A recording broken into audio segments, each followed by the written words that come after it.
नमस्कार दोस्तों, welcome my YouTube channel CDRK Saini BEd classes. देखिए, हमारे यूट्यूब चैनल के माध्यम से आप सभी के लिए पाठ योजना निर्माण कार्यक्रम चलाया जा रहा है। इस पाठ योजना निर्माण कार्यक्रम के तहत हम आपके जो सभी शिक्षण विषय हैं उन शिक्षण विषयों पर आधारित पाठ योजनाओं का निर्माण करना आपको बताते हैं कि आप किस तरह पाठ योजना का निर्माण कर सकते हैं, किस तरह आप उद्देश्यों का निर्धारण, किस तरह विशिष्टीकरण, अपेक्षित व्यवहारगत परिवर्तनों का निर्माण करते हुए किस तरह के प्रस्तावना के प्रश्न आपको बनाने हैं, किस तरह उद्देश्य कथन करना है, प्रस्तुतिकरण के अंतर्गत कौन कौन से शिक्षण बिंदु लेने होते हैं, मूल्यांकन प्रश्न और गृह कार्य का प्रश्न कैसे होते हैं, इन सब के बारे में हम आपको बताते हैं। तो आप आज की जो हमारी लाइव क्लास होने जा रही है, इस लाइव क्लास में हम भूगोल पाठ योजना क्रमांक 6 देखिए, ज्योग्राफी के अंतर्गत हमें पृथ्वी की गतियां इस प्रकरण का चयन करते हुए एक पाठ योजना का निर्माण करना आपको बताएंगे।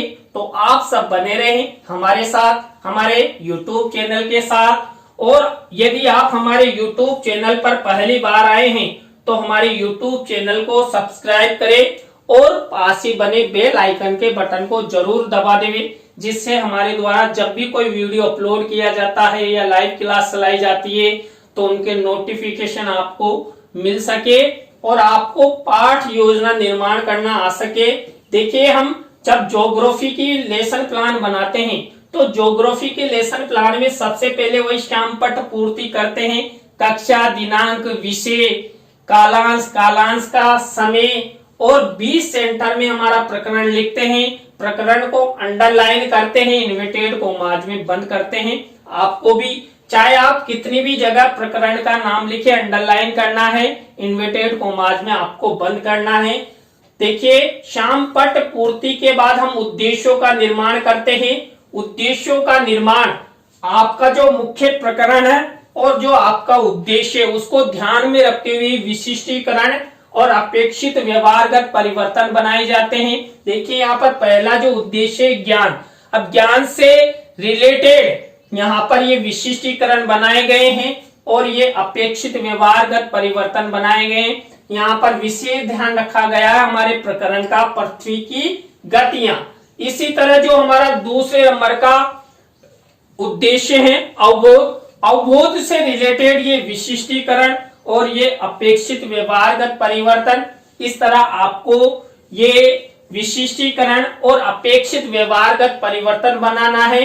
इसी तरह देखिए, हमारा थर्ड नंबर का उद्देश्य ज्ञानोपयोगी, ज्ञानोपयोगी से रिलेटेड ये विशिष्टीकरण और ये अपेक्षित व्यवहारगत परिवर्तन।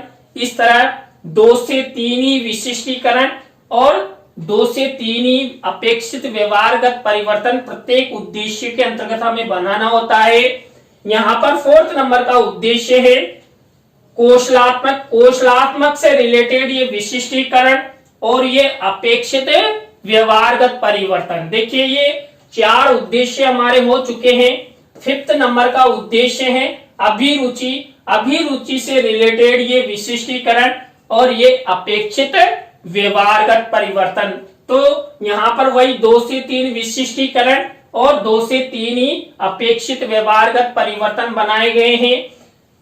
इसके बाद छठे नंबर का उद्देश्य है अभिवृत्ति, अभिवृत्ति से रिलेटेड ये विशिष्टीकरण और ये अपेक्षित व्यवहारगत परिवर्तन। देखिए, यहाँ पर मुख्य रूप से वही प्रकरण को ध्यान में रखते हुए ही यहाँ पर ये बनाया गया है। थोड़ा सा मिसप्रिंट हो गया है, यहाँ पर ये पृथ्वी की गतियों से रिलेटेड है।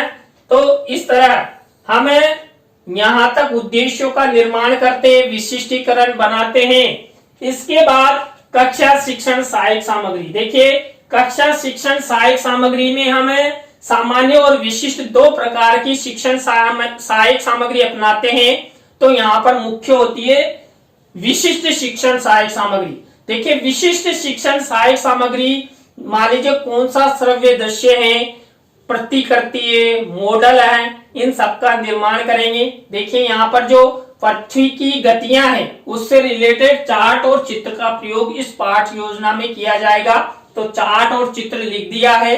इसके बाद पूर्व ज्ञान में देखिए छात्र पृथ्वी की गतियां जैसे घूर्णन या दैनिक गति या परिक्रमण या वार्षिक गतियों से संबंधित सामान्य जानकारी रखते हैं। देखिए 8वीं का बच्चा पृथ्वी के बारे में जानता है तो पृथ्वी की गतियों के बारे में भी जानेगा। तो यहाँ पर हमने सबसे पहले श्यामपट्ट पूर्ति, उसके बाद उद्देश्यों का निर्माण, उद्देश्यों के आधार पर विशिष्टीकरण, अपेक्षित व्यवहारगत परिवर्तन और जो कक्षा शिक्षण सहायक सामग्री है उसका निर्माण किया। इसके बाद हमारी मुख्य जो पाठ योजना है वो शुरू होती है प्रस्तावना के प्रश्नों से। देखिए प्रस्तावना के प्रश्नों में तारतम्यता होनी चाहिए, प्रश्नों में जिग जैक होना चाहिए, उत्तर संक्षिप्त होना चाहिए और हमेशा जो प्रश्नों के उत्तर हैं या प्रश्नों का वितरण है, जो प्रश्न हम बनाते हैं वो सरल से कठिन की ओर जाने चाहिए और अंतिम प्रश्न समस्यात्मक होना चाहिए। तो 3 से 5 प्रस्तावना के प्रश्न बनाते हैं। देखिए इस पाठ योजना में हमें जो प्रस्तावना के प्रश्न बनाएंगे, इसमें पहला प्रश्न देखिए, इस पृथ्वी पर सबसे बुद्धिमान जीव किसे माना जाता है? देखिए बुद्धिमान जीव मानव है, तो इस मानव से ही अगला प्रश्न बनेगा, मानव खाना खाते समय क्या पीता है? देखिए मानव खाना खाते समय पानी पिएगा, स्वाभाविक है, शराब नहीं पिएगा। कई व्यक्ति होंगे 100 में से एक जो खाना खाकर भी शराब पी लेते हैं, मदमस्त हो जाते हैं। तो यहाँ पर ये जो उत्तर मिला हमें जल, इसी जल से अगला प्रश्न बना, जल के बारे में एक प्रेरणादायक उक्ति बताइए। जल के बारे में प्रेरणादायक उक्ति, कई उक्तियां हैं, इसमें से एक देखिए जल ही जीवन है। अब इसी से अगला प्रश्न बना हुआ है कि जीवन किस ग्रह पर व्यवस्थित है?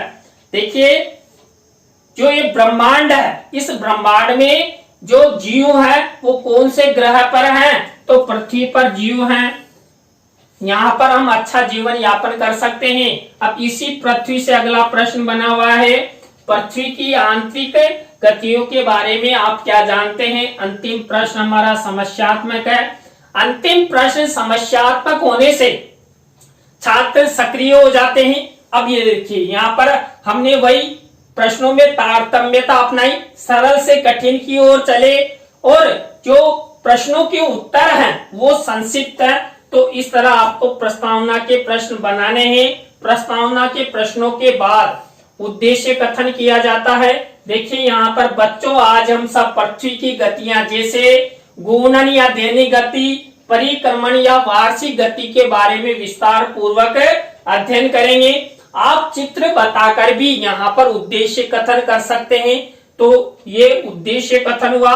तो देखिए प्रस्तावना और प्रस्तावना के बाद उद्देश्य कथन, 2 शिक्षण बिंदु मुख्य होते हैं।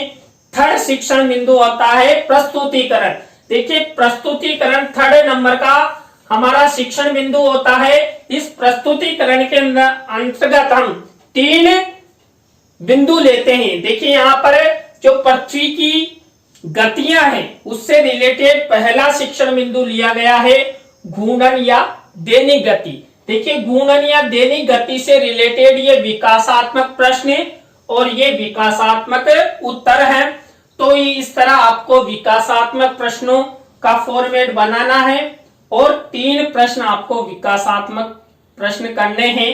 इन विकासात्मक प्रश्नों के बाद जो घूर्णन या दैनिक गति है इससे रिलेटेड ही छात्र अध्यापक छात्र अध्यापिका कथन किया जाता है। देखिए यहाँ पर ये छात्र अध्यापक छात्र अध्यापिका कथन किया गया किससे रिलेटेड? घूर्णन या दैनिक गति, जो पृथ्वी की घूर्णन या दैनिक गति है उससे रिलेटेड ये छात्र अध्यापक छात्र अध्यापिका कथन है। अब इसमें से मुख्य शब्द सेंटेंस परिभाषा को यहाँ पर ब्लैक शीट के मिनीचर पर चस्पा किया गया है और इसी से रिलेटेड शिक्षण सहायक सामग्री में चित्र मेंशन किया गया है। देखिए जो पृथ्वी की दैनिक गति या घूर्णन गति होती है उसके द्वारा दिन रात बनते हैं। तो ये दिन रात का पृथ्वी पर चित्र मेंशन करते हुए मिनिएचर के माध्यम से बताया जा सकता है।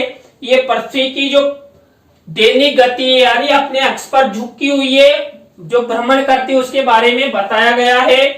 तो ये छात्र अध्यापक छात्र अध्यापिका कथन के बाद हम क्या अपनाते हैं, वही बोध प्रश्न। देखिए यहाँ पर बोध प्रश्न, अभी जो हमने पृथ्वी की जो दैनिक गति या घूर्णन गति है उसके बारे में जो छात्र अध्यापक छात्र अध्यापिका कथन किया, उसमें से ही ये बोध प्रश्न किए जाते हैं। ये बोध उत्तर है। आप 3 से 5 बोध प्रश्न बना सकते हैं। मेरे द्वारा देखिए यहाँ पर 4 बनाए गए हैं, आप 3 बनाओ 4 बनाओ, तो यहाँ पर कम से कम 3 तो बनाने हैं।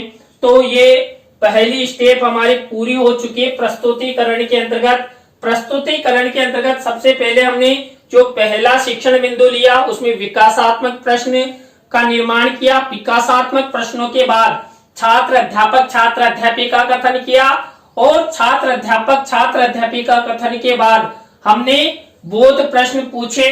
तो ये हमारा पहला शिक्षण बिंदु कंप्लीट। सेकंड शिक्षण बिंदु देखिए यहाँ पर पृथ्वी की जो परिक्रमण या वार्षिक गति है उसके बारे में दूसरा हमारा शिक्षण बिंदु है। तो इससे रिलेटेड देखिए यहाँ पर विकासात्मक प्रश्न किए गए हैं। ये विकासात्मक प्रश्न है और ये विकासात्मक उत्तर है। अब इसी विकासात्मक प्रश्नों के बाद वही हम छात्र अध्यापक छात्र अध्यापिका कथन करेंगे। देखिए ये छात्र अध्यापक छात्र अध्यापिका कथन है। यहाँ पर ये छात्र अध्यापक छात्र अध्यापिका कथन के अंतर्गत जो पृथ्वी की परिक्रमण या वार्षिक गति है उससे रिलेटेड ये विषय वस्तु है। अब इसी विषय वस्तु में से जो मुख्य शब्द सेंटेंस या परिभाषा होती है उसको हमें श्यामपट्ट कार्य वाले कॉलम में यहाँ पर ब्लैक शीट के मिनीचर पर लिखते हैं। देखिए मेरे द्वारा लिखा गया है। और ये पृथ्वी की जो परिक्रमण या वार्षिक गति है उससे रिलेटेड शिक्षण सहायक सामग्री में यहाँ पर चित्र मेंशन किया गया है। तो ये हमारा छात्र अध्यापक छात्र अध्यापिका कथन हुआ।